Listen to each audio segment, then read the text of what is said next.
Bismillahirrahmanirrahim. Assalamualaikum warahmatullahi wabarakatuh.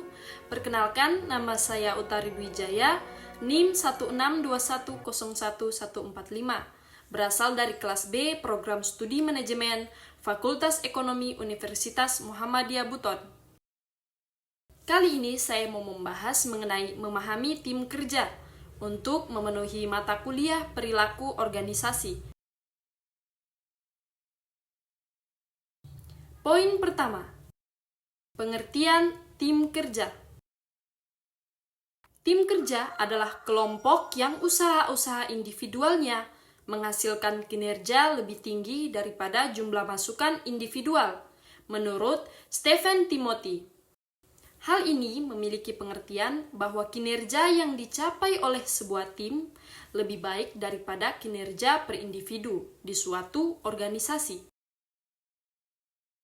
Selanjutnya, sebuah tim adalah sebuah unit yang terdiri dari 2 orang atau lebih yang berinteraksi dan mengkoordinasikan kinerja pekerjaan mereka untuk menyelesaikan sebuah tugas yang spesifik menurut Duff tahun 2003. Definisi ini mempunyai 3 komponen, yakni yang pertama diperlukan 2 orang atau lebih.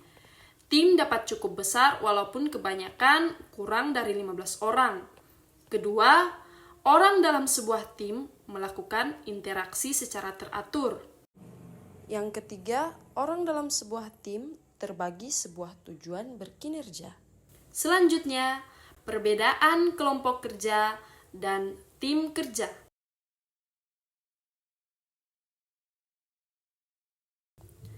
Kelompok kerja adalah kelompok atau 2 individu atau lebih yang berinteraksi dalam berbagai informasi dan saling bergantung, yang bergabung bersama-sama untuk mencapai sasaran atau tujuan bersama. Kelompok kerja bersifat yang pertama untuk memenuhi kebutuhan informasi, bersifat natural, kemudian individual, serta kinerjanya acak dan bervariasi. Kemudian yang kedua, tim kerja. Tim kerja adalah kelompok yang upaya-upaya individunya menghasilkan suatu kinerja yang lebih besar daripada jumlah dari masukan-masukan individual. Tim kerja atau work teams bersifat untuk mencapai kinerja bersama, bersifat positif, dan individual serta timbal balik. Kinerjanya juga saling melengkapi. Poin selanjutnya, faktor kontekstual. 3 faktor kontekstual yang muncul paling signifikan sehubungan dengan kinerja tim. Yang pertama, sumber daya mencukupi. Kelompok kerja adalah bagian kecil dari sistem organisasi sebagai totalitas. Seluruh tim kerja bersandar pada sumber daya di luar kelompok agar tetap hidup. Kelangkaan sumber daya langsung mengurangi kemampuan tim untuk bekerja secara efektif. Faktor yang paling penting dari sumber daya adalah dukungan dari organisasi secara keseluruhan, terutama dana, sumber daya manusia, dan pendelegasian wewenang. Kemudian yang kedua, kepemimpinan dan struktur. Anggota tim harus setuju siapa dapat melakukan apa dan memastikan seluruh anggota berkontribusi secara bersama-sama dalam pembagian beban pekerjaan.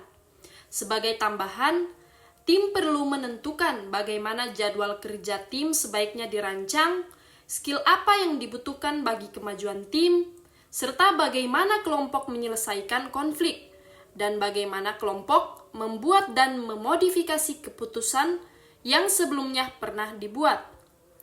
Kepemimpinan tidak selalu dibutuhkan. Contoh, bukti-bukti menunjukkan bahwa tim yang bekerja secara mandiri atau self-managed work team kerap menunjukkan kinerja yang lebih baik ketimbang tim yang punya pemimpin yang diangkat secara formal. Pemimpin dapat merusak kinerja tatkala mereka ikut campur dalam kerja-kerja yang tengah dilakukan tim self-managed work. Dalam tim self-managed work, Anggota tim menyerap banyak pekerjaan secara lebih besar ketimbang yang bisa diasumsikan oleh manajer. Kemudian yang ketiga, evaluasi kinerja dan sistem reward. Secara tradisional, evaluasi berorientasi individu dan sistem reward harus dimodifikasi guna merefleksikan kinerja tim. Evaluasi kinerja individu seperti upaya resmi per jam, insentif individu, dan sejenisnya tidak konsisten dengan perkembangan kinerja tinggi yang ditujukan tim. Jadi, selaku tambah guna pengevaluasian dan mereward pekerjaan bagi kontribusi individual di dalam tim, manajemen harus mempertimbangkan appraisal yang akan menguatkan upaya dan komitmen tim. Tim kerja menjadi populer dalam organisasi karena beberapa alasan. Yang pertama, bukti menyatakan bahwa lazimnya kinerja tim lebih unggul daripada kinerja individu. Kemudian yang kedua, manajemen menemukan bahwa tim lebih tanggap dan responsal terhadap peristiwa yang berubah di departemen atau bentuk-bentuk lain yang lebih tradisional dari pengelompokan yang permanen. Kemudian, tim mempunyai kemampuan untuk dapat dengan cepat berkumpul, menyebar, memfokus ulang, dan membubarkan diri. Ciri-ciri tim yang memiliki kinerja tinggi, yaitu seluruh anggota mempunyai tekad menyelesaikan tujuan atau misi yang dikembangkannya. Kemudian tim bekerja dalam lingkungan yang anggotanya saling terbuka dan percaya satu sama lainnya. Dan seluruh anggota merasa memiliki tim, serta secara sukarela mereka berpartisipasi di dalamnya. Poin keempat, anggota terdiri atas orang dengan pengalaman, gagasan, pandangan yang berbeda, dan perbedaan ini dihargai. Selanjutnya, semua anggota tim harus secara terus-menerus belajar dan memperbaiki dirinya. Hal ini membantu meningkatkan kemampuan tim dalam memecahkan persoalan. Semua anggota tim mengerti peranan dan tanggung jawabnya, saling menghargai satu sama lainnya. Dalam membangun kepercayaan dalam tim, manajer memiliki 3 cara untuk meningkatkan kekompakan. Yaitu, yang pertama, memperkenalkan persaingan.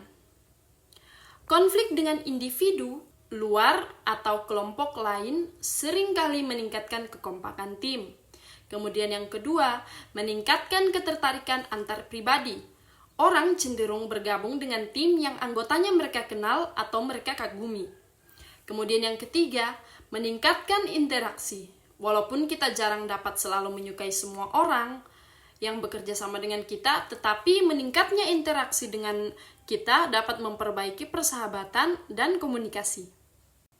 Dari peristiwa tersebut, kerja tim dapat memberikan manfaat antara lain, pekerjaan menjadi lebih ringan karena dilakukan bersama-sama, serta dapat menimbulkan semangat kebersamaan dan lebih efektif serta efisien dibandingkan dikerjakan dengan sendiri-sendiri.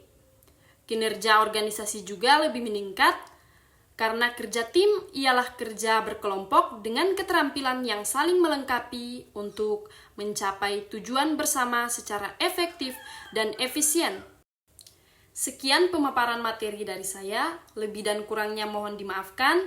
Saya akhiri, wabillahi taufiq wal hidayah. Wassalamualaikum warahmatullahi wabarakatuh.